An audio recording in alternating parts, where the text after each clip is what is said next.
Hi everyone, Kirk here from Rampart Gear. Today I wanted to show you just a video of some of the things that I've done to another Manix 2 that I have besides this one right here. I bought two of them. I really like the knife. I bought one actually for my wife, and then I really like it so much that I bought one for myself. And I just like the way that, as far as I like the ergonomics of the knife, the way that the knife feels. I like the way that it locks and the way that it opens. You can open with either hand. I like the pocket clip. But after seeing videos like Tuffthumbz had made and a couple other guys, I think it's SolosKnifeReviews, I got inspired to try to do some of my own pimpage to some of my knives. So this is a standard Manix 2.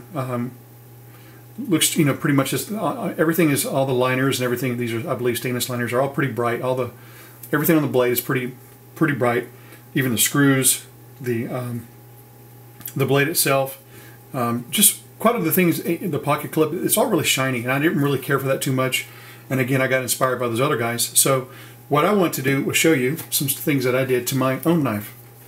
Now, this is my Manix 2. I went through and did quite a few things to it. I went and did some acid etching, and I'll show you how I did that in a second, or the materials I used. But I acid etched and stone washed the blade. I also went through and did my own type of file work, and I'll include some close-up shots, but I did some file work of the spacer, the back spacer, and the blade itself right here, as you can see. I did that actually not with a file, honestly with a Dremel tool with a little small barrel sanding disc, or just a barrel sander itself, a really small one.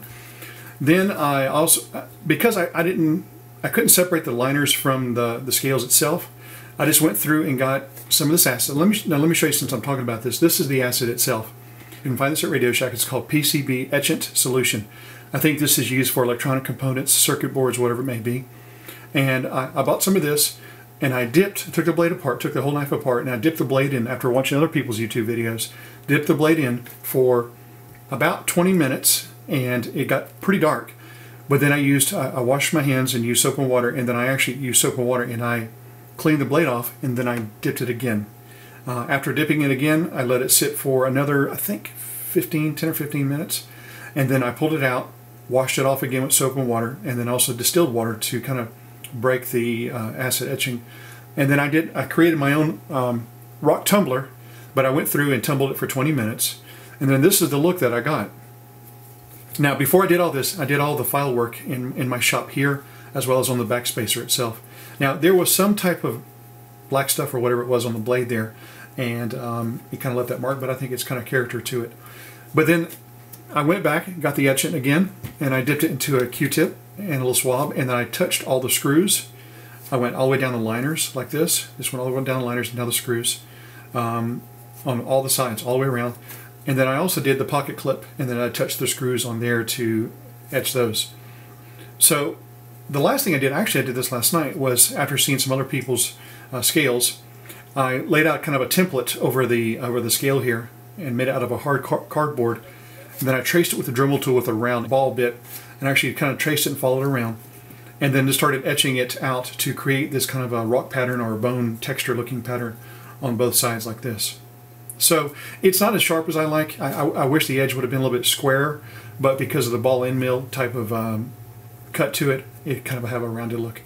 I hope it doesn't look too bad, but it's just kind of experimenting. And then lastly, I kind of like the eclectic type look, and so I went through some things that my dad had left me, and then he had all kinds of metal parts in his shop, and so I found this old type of fitting. I don't really know what it was for. Maybe it was made to hang your keys, maybe it went into a drawer, or some type of metal fitting, but this is brass, and this is the way it looked. And so since I like lanyards, because it's easy for me to grab and pull for the lanyard, for the knife, I just ran it through it, and so now it has kind of an older eclectic look to it. So this is what it ended up looking like with this end piece like this, and then just the stone washing. Now, one of the things I will warn you is that when you stone wash stuff, it actually kind of rounded the tip off by the stone washing. I didn't want to reprofile the blade, and I used my small 1x30 sander, and I went in and just kind of re-edged and created my edge again, but it is back to shaving hair and shaving paper sharp.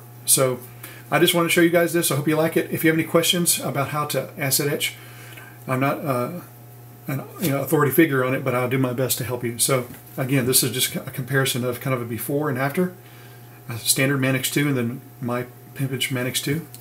And then this is the other side as well. So hope you guys like this. Have a great day. Okay, so